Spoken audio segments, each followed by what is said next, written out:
Welcome back to Autistic April with me, your friendly neighbourhood autistic. If you haven't seen the first parts, they are linked in the description. Today we're on part 3 of 5 special episodes to mark International Autism Awareness Day on the 2nd of April. This is a series to highlight autistic voices speaking on a number of topics, and today we're getting personal. It's time to get to know the Autistics. What autism myth do you think needs busting immediately? All of them need busting immediately. There are so many myths and preconceptions about us that do us harm. But if I had to pick one, it would be this. I spoke to a writer recently who wanted advice on an autistic character. I told them that the character clearly had learning disabilities, but there was nothing about them that suggested they were autistic. So why not leave autism out of the story altogether? They told me that a psychiatrist they consulted had told them that over 80% of autistic people have learning or intellectual disabilities. That's completely untrue, and it's used against us by every skeptic and the multi-billion-dollar autism industry to undermine every one of us who tries to make a difference to autistic futures. There are so many myths regarding autism and people on the spectrum. All of them need to be abolished, and people should be more open-minded and non-judgmental to consider the fact that everyone is different, regardless of whether someone is on the spectrum or they're not on the spectrum. They're going to be different from the next person. So I think applying that to autism is very important.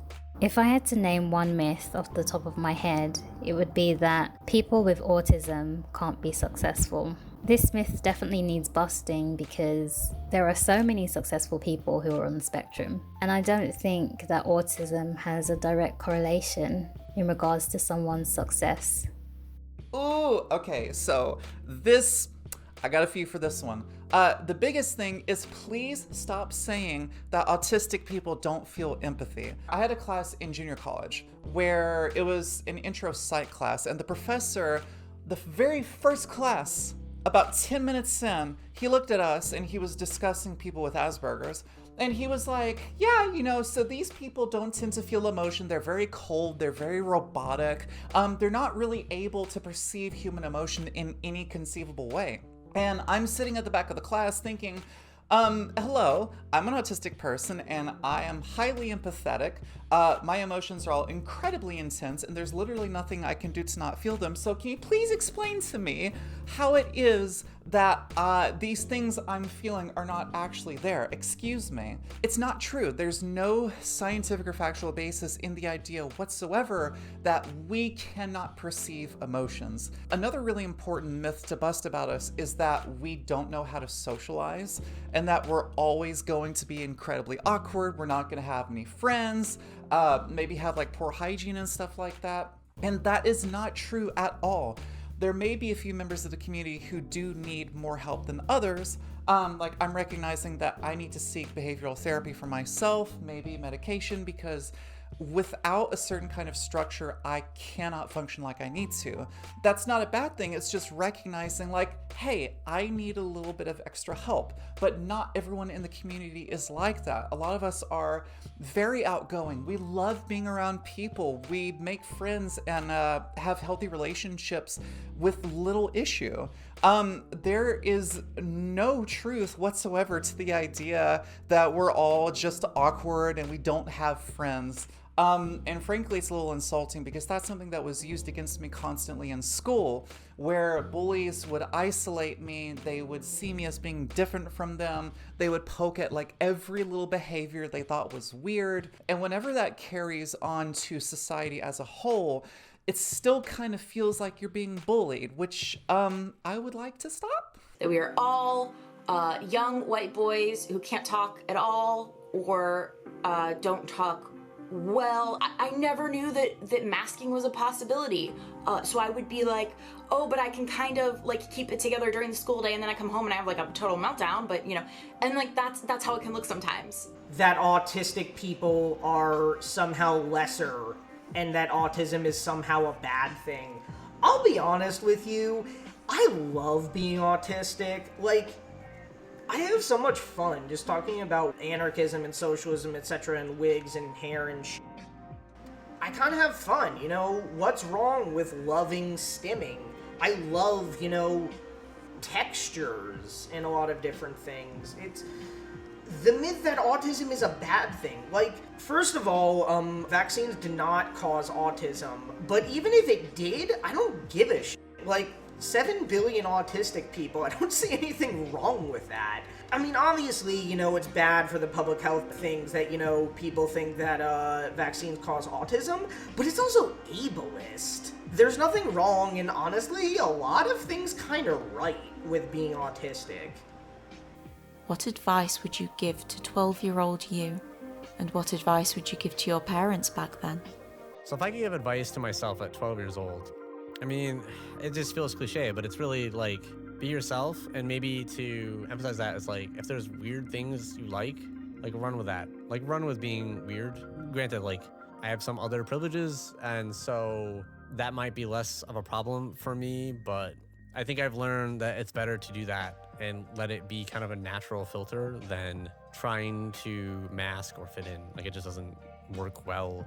Advice from my parents, well, like, be around and try to, like, actually bring me to doctors or things, you know? Like, yeah, my parents weren't just not really around, I guess, so. But in general, for most parents, I would just say, you know, let your child lead more. So, you know, make sure you're building your relationship and trusting them, and don't, like, decide what they need help in. Find out what they're struggling in, and you might have ideas as to what things might help, but let them decide on that. Because if you try to force things, it's just really unhealthy and can cause a lot of future problems. And you want them to be able to go to you when they have real problems later, so. 12-year-old me was completely at the mercy of other people. My parents and my school ran my life, so no advice would have made a difference to me. To my parents, I would say, stop telling and listen. Stop doubting and believe. Stop pushing and start encouraging. My childhood was a battleground, and I've spent over 30 years recovering from it and rebuilding myself. I think that's around the time, around the age that I wish I knew I was autistic, because I think that would have taught me a lot about how I empathize and how I socialize and all of that. So as somebody who didn't know I was autistic back then, I think that I wish I knew that I was, but along with that advice would be like, but you can still have your strengths. You still have strengths. And that it's not this like tragic, you know, so sad type of thing. You are not broken, there's nothing wrong with you. It's society and everyone else that is f***ing you over. You are valid. Oh yeah, and also, you're queer, you're non-binary, and there's nothing wrong with that. What advice would you give your parents back then? Support them? They're going to go through a lot of shit. I would just tell them, be kinder and try to understand more. Don't denigrate them because they don't do well in school, despite the fact that, you know, they have the capability, but they don't do it. You know, maybe understand why that was.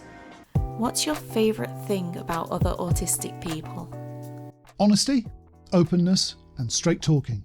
The other day, an autist in America asked me my age. I just told them, and they immediately told me theirs in reply. There was none of the, oh, how old do I look?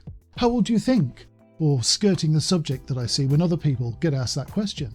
I also love hearing about others' intense interests. There's such passion in autistic people, and I can't count the useful and interesting things I've learned because of another autist's desire to share their joy. Probably my favorite thing about other autistic people is that we see the world with such vivid colors. We have such a deep love for like even the most mundane things. We see the beauty in everything. And like even whenever I'm on the train going to work, whenever I'm watching nature go by, I'm listening to music, I see just like the deep, profound beauty of it all. And it kind of becomes this like spiritual experience where you're not just seeing the world, but you're seeing the interconnectedness of everything. You're seeing the beauty of nature. You're seeing how beautiful it is to be alive in the first place. And it really feels like you are perceiving the world in a way that I think a lot of non-autistic people want to, but they don't necessarily know how to. It's like there's just this innate sense of like, oh my God, everything's amazing, everything's beautiful. And it helps when you live in a world like ours, you know, that you're able to find that beauty and you're able to find those bits of happiness in places that I think a lot of other people would struggle to. It seems like something that's just inherent to us. And I'm so grateful that is part of my worldview, because I know I would be in a much worse place if I didn't have this ability to see things this way. I think my favorite thing is straightforwardness. I think a lot of autistic people, we're not really big fans of subtext and, you know, getting to the point. And not only that, but like, I guess, you know, rambling on about things, being able to really dive into the details of something and just thoroughly enjoy that conversation.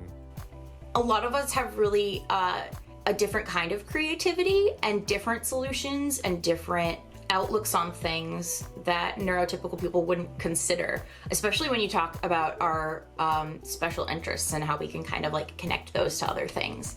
I also just personally like just talking to other autistic people helps me understand myself more, and I think that just that is great, and I think that we just vibe well. I love other people's autistic special interests. It's so much fun to just hear people passionately talk about something for hours on end. It really is great. What apparently mundane, unexpected thing brings you loads of autistic joy? Perfectly cooked chips. When a chip is cooked to perfection, not a French fry but a proper British thick chip, there's little to compare. The smell is divine, the taste a simple joy, and the texture combination of crisp, glassy exterior and soft, fluffy interior cannot be beaten. I've recently started listening to music more again, and I think that's a big one. Like, just music making me want to move around or sing. It's like a way to maybe stim without thinking about it. It has a surprising effect on my mood. So that's been a big one. Oh my God, wait, okay, so like makeup brushes on my hands, which is funny because I have like neuropathy, so like my hands should be like dead or something, right? But like, it is so calming. And like, that's part of why I like to put on makeup. I mean, like I don't every single day, but like, it's so calming. It is so calming. I also like rubbing like this part of my forehead. And one time I was talking to this girl, this neurotypical girl, and I was like, doesn't it feel nice to rub this part of your forehead? And without even doing it, she's like, no. And I'm like, well, I feel bad for you then, like, because it feels great. Like, I'm just gonna like keep doing this off the screen now for the rest of this. Updos. I gotta tell you, not only do I love my updo wigs and look great, but there's so much. Oh, and this leads into the next question. Favorite sensory experience? My French twist wig, just the roll, just feeling it feels so good. Favorite sensory experience? Off the top of my head, my favorite sensory experience right now is definitely when I go to bed at night and I can feel the weight of my blanket on top of me and my cushions and pillows around me, because it feels so warm and comfortable and I feel safe and protected. And yeah, I would say that is definitely my favorite sensory experience. Ooh, okay, so my personal favorites is whenever I'm stoned and listening to music, it makes my synesthesia come out a bit more. And the sounds of the music that I'm listening to all become much more physical, to the point where it's like I can almost perceive them around me. But also not just that, but it's like the way that love feels, the way that happiness feels to me. Like whenever my partner's here and we're cuddling and doing the usual things that lesbians do, it's amazing because it's like my entire body just lights up with like warmth and color, and it is so deep and there's so much to it that it's amazing to be able to just sit in that and bask in that experience and get to have the sensory experience that some people don't have. So again, whether it's music or love or things like that, it's really amazing to be able to perceive these things that most people would see as mundane in this really unique and beautiful way. My favorite sensory experience is being on a beach. It hits like everything. There's usually just enough wind to kind of drown out a lot of surrounding noises. So it kind of deafens everything a bit. And also that feels nice. And then you have the sand and a visual stimulation with the water, especially how it like kind of touches the sand. So the beach kind of hits all the senses. Yeah, it's just, I don't know, it's just blissful being on the beach. What's your favourite thing about being autistic? Critical thinking comes naturally to me.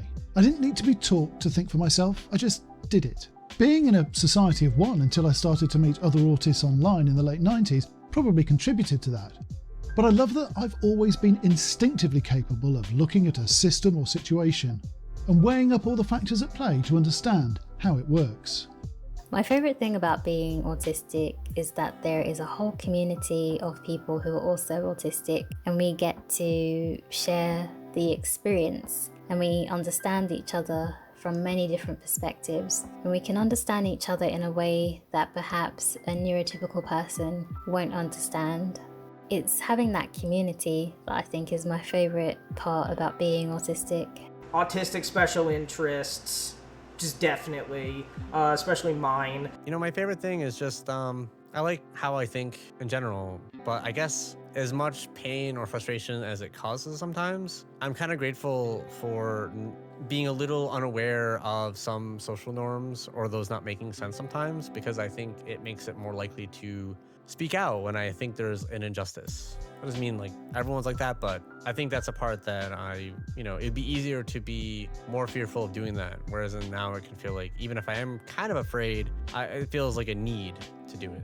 I think that it gives me like a different kind of creativity. And I think my sensitivity, like sometimes being super sensitive sucks. Yeah, but sometimes, you feel like how nice it is to like rub a makeup brush on your hand. And it like really brings you a lot of joy and is really soothing. Like, I don't know if a neurotypical would be like sitting here rubbing this brush on their hand for however many minutes it's been and like genuinely feels a sense of calm from it. What's your least favourite part of being autistic? Personally, I love being on the spectrum and I wouldn't have it any other way. I'm very confident in my strengths as well as my weaknesses, and I'm always striving to be a better person. So I would say that the least favourite part of being autistic is not part of being autistic, but it's more so about the stigma that comes with autism. It's that judgment that people have of people who are on the spectrum. So they'll judge you without actually knowing you or realising that you're not a stereotype. You're actually a whole human being with a whole personality, and you're an individual who needs to be understood. So I would say the judgment and stigma that comes from people not understanding autism is probably the least favourite part about being autistic. Getting sensory overload, it's never fun.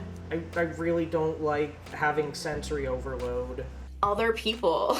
Well, it can be frustrating to know that other people aren't reading you the way that you want to be read or the way that you really are. And that causes me a lot of stress. And that's part of why people will be like, don't mask. But like, I want to give people like, I don't know, a certain understanding of me that I feel like if I don't, they won't have that understanding. And that's very exhausting sometimes. What features would your dream home have? My dream home would have so many unique features, but for the purposes of keeping this answer short and sweet, my dream home would have a sensory room, which would basically be an adult playpen filled with soft plastic balls. You know, like those playhouses for kids, it would just be an adult version of that, and it would be filled with a bouncy castle. Computer games, board games, and just really fun stuff that I can get some sensory satisfaction from. It would also have some karaoke, some arcade games, and it would have an unlimited drink fountain that dispensed 100% pure, organic, natural coconut water. A ton of soundproofing, because sometimes I have trouble regulating my volume and I have a very loud voice. Also, I don't like hearing other people outside, like, talking or other noise that also, like, does bad things for my autism. An independent thermostat, because due to my sensory issues, I can't stand being too warm or too cold. I mean, you know, most people can't, but, like, I literally can't fall asleep. And I have to have an air conditioner on 24/7 for even in the dead of winter, because all the places where I live crank up the heat way too much, and I can't sleep and feel very uncomfortable like that. My dream home, I don't know if that counts, but really just being by a beach, I guess would be the biggest feature.